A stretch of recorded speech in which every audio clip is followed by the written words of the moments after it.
with the class that I'm currently teaching, and most of you are taking, a lot of you are taking, we're reading this book called A New Design for Living by Ernest Holmes. And it's a book of Ernest Holmes's writing that, believe it or not, in the 20-something years I've been studying, I've never read this book. So surprisingly, I hadn't read it. So I find it so thought-provoking. And a few weeks ago, we read this chapter called The Power of Love. And I knew immediately that I wanted to bring some nuggets from that chapter to a lesson like this.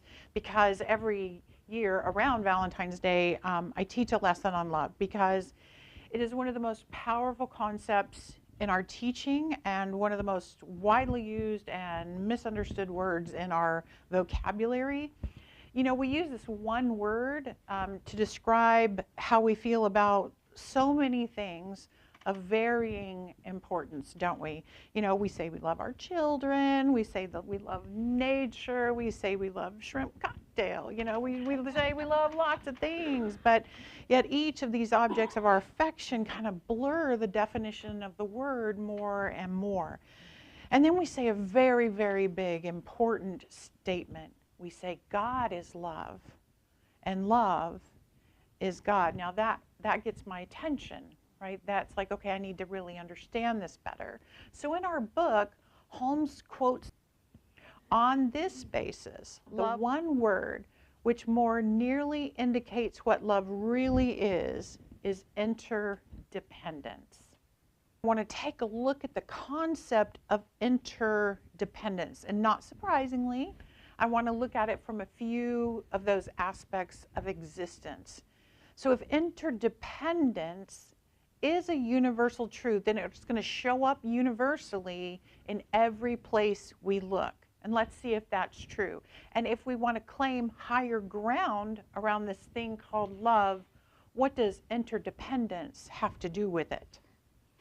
So you've heard the famous thing that William Wordsworth said, as above, so beneath, or as below, so below. Yeah, that. What is true on one plane is true on all planes. So the first plane I want you to think about is the individual one, or within yourself. What is true about interdependence or love within your own being? Your entire life is based on the truth of interdependence, because every cell in your body is interdependent on every other cell. Each cell has functions that impact the other cells. Your blood cells work in an interconnected way with your liver cells. Your brain cells and their functioning impacts the cells in your big toe. Well, in your little toe too, but in your big toe, right? Likewise, every system in your body works in a connected way with every other system. Could we see that as love? Could we see it as God? Your nervous system works closely with your digestive system and your reproductive system and your circulatory system, and you know, that's basic human anatomy, you know, biology 101. But what if one cell or system starts to behave erratically?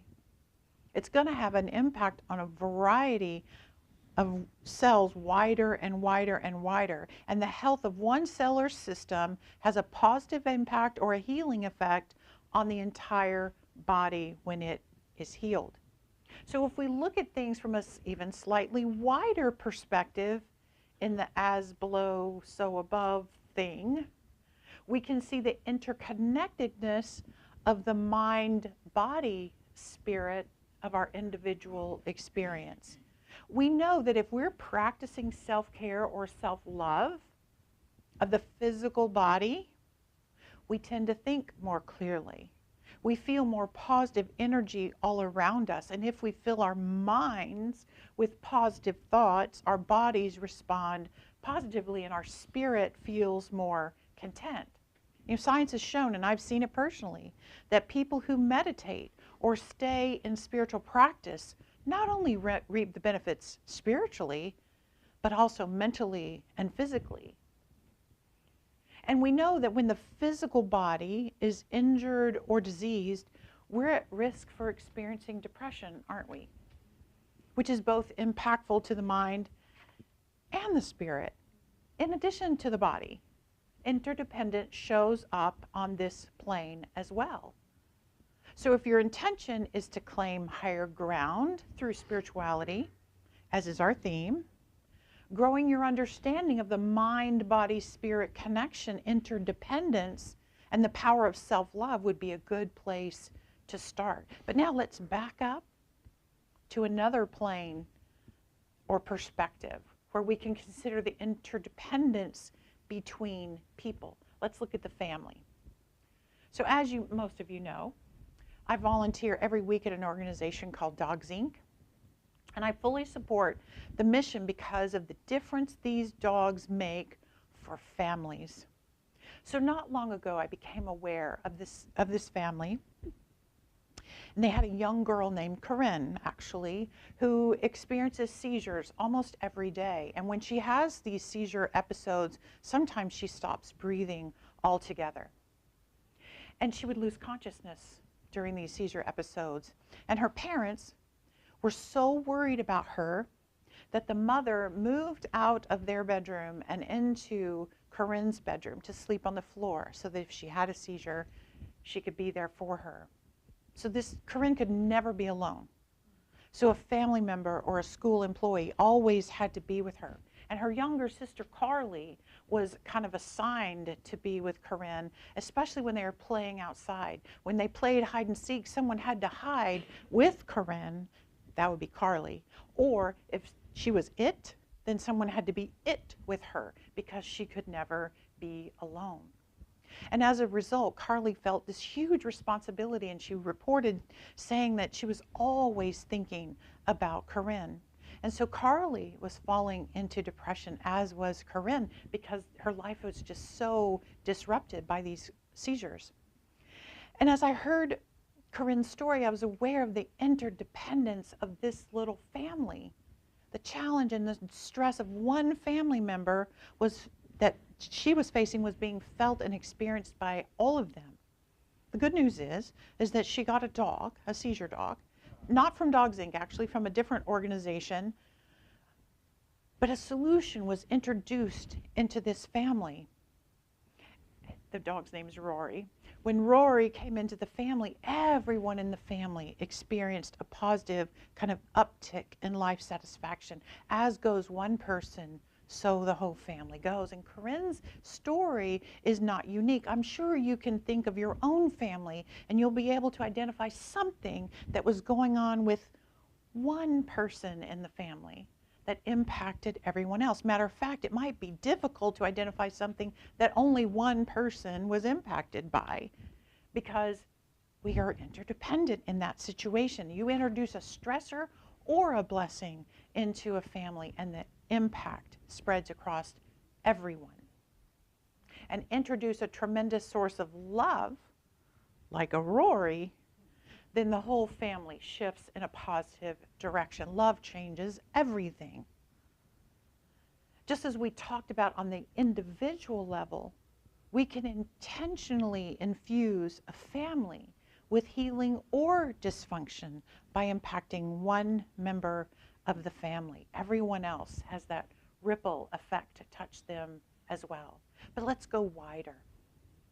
What about neighborhoods or communities? Can we back up a little bit?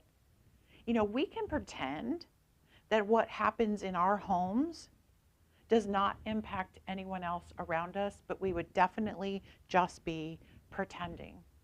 You know, in actuality, the health of our household ripples out into the community. You can probably think right now and identify the house in your neighborhood that's filled with negative energy that is somehow imperceptibly spilling out onto the streets. And you can probably bring to mind the one that seems to actually kind of smile as you go by. You know, there's something about that house, it's just so happy, right? And we can subtly pick up on these ways that the human beings around us add or subtract to our experience, even in our neighborhood.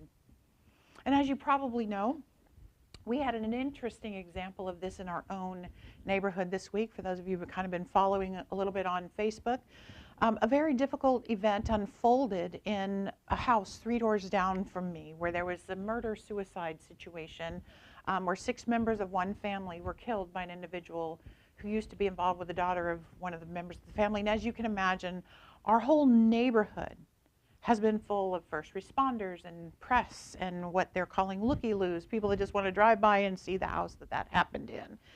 And that fearful energy has dissipated a little more with each passing day. Conversations have begun to turn to processing feelings and figuring things out in the face of such out of control, emotions that led to such a tragic event. But in the awareness of interdependence, I'm trying to have conversations about allowing this experience to lead our neighborhood to a higher place, a better neighborhood. Let's mindfully get to know our neighbors a little bit better and exchange contact information and have a positive effect on us, because if we don't mindfully take it in a positive direction, we could stay at that low vibration of fear. Can we rise out of this? I believe that we can. Everything that happens in a neighborhood energetically impacts everyone, and I'm living that lesson right now, but really we all are.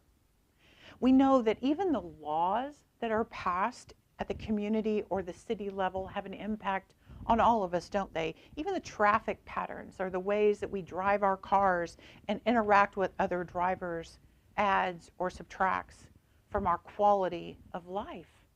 How we treat someone when we have a conversation or exchange impacts that person, but both of those people go on to have other interactions that spill from that one. And the truth of interdependence goes wider and wider. On a national and an international level, we are seeing the interdependent experience of the media on our collective consciousness. If we stop and think about it, we can name individual after individual after individual who are using the truth of interdependence to have widespread influence on the world. Whether you're talking about artists or musicians or politicians or spiritual leaders or social activists or internet personalities, they all know that if they can impact one person or influence one person, their reach is unlimited in ever widening circles. That's just the reality of interconnectedness of the world we live in and are very attuned to right now. So what does all this mean to us? What it means is that what we send out onto the web of life returns to us, period. If we're going to be spiritually rising, we've got to take this concept of interdependence seriously, and that means taking love seriously. And we have to start with that very first level we talked about, and that is loving ourselves, beginning with ourselves. We have to start with our own thinking and our own belief system and make sure that we understand our connection to our divinity. But once we get our own thinking and self-love stuff straightened out, it's time for us to do something in the world. Ernest Holmes is unequivocal about the need to take action. For example, in this quote, proper understanding of his relationship to the universe, supported by intelligent, industrious work, will add materially to his measure of success.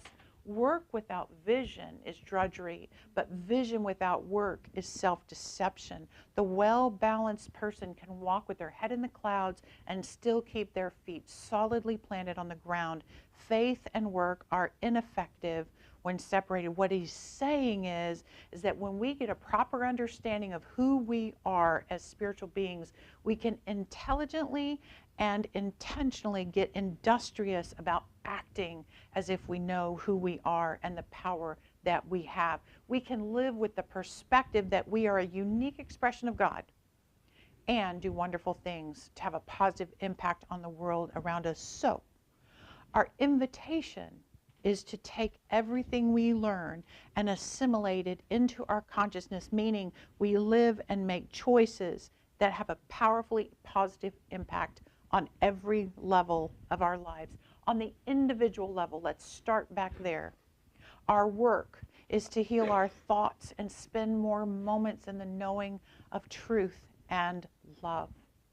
In our personal lives, the everyday challenge is to wake up and practice the presence of God. On this level, our biggest task is self-love and compassion and forgiveness. The actions we take here are to choose causes that lead us to the effect of our own happiness. If you aren't happy, do something different. And on the interpersonal level, our work is to create good in our relationships, in our families and friendships. Our work is to practice forgiveness and to intentionally infuse every interaction we have with the love that we are. And if people are not uplifted by your presence, go back to the individual level and keep working there.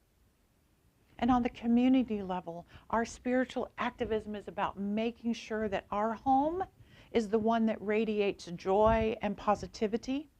It is on this level that we continuously remember the interdependence of all beings and work to improve the conditions of everyone around us through the infusion of love. And on the universal level, our spiritual work is to understand the issues at hand and contribute to the dialogue from a viewpoint of love and inclusion, peace and order. Sometimes our work is simply not to add any more pain or aggression to the equation. Our work is to love all sentient beings, including Mother Earth, and do our part in respecting all creatures, great and small. The spiritual truth is that there's a pattern of perfection in all of creation, and we must see that wholeness regardless of the appearance of anything less than that.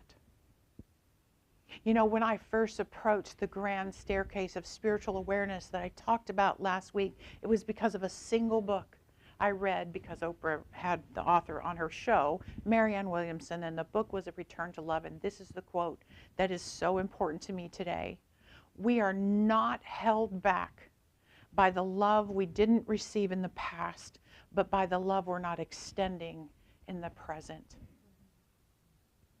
If God is love and love is God, we are held back when we do not allow that spiritual energy to run through us into everything we are interdependent with. It is time for us to wake up and be conscious of our beliefs, our thoughts, our words, and our actions so that we can be responsibly ourselves. And that means we are love. As we've explored today, we're all interconnected. If one of us remains unconscious and unhappy and unfulfilled, that ripples out to impact everyone else. It is our imperative to declare the truth of interdependence and to heal ourselves for the good of all. I will close with Holmes. In and through all that we do and all that we think, there needs to be a deep feeling of love, an awareness of the interdependence of all things, for that is what makes life what it is. In love alone rests harmonious, constructive living. Ernest Holmes. And to remind you of the love that is in and through all that you do and think, I'm going to send each one of you home with a small post-Valentine's Day gift.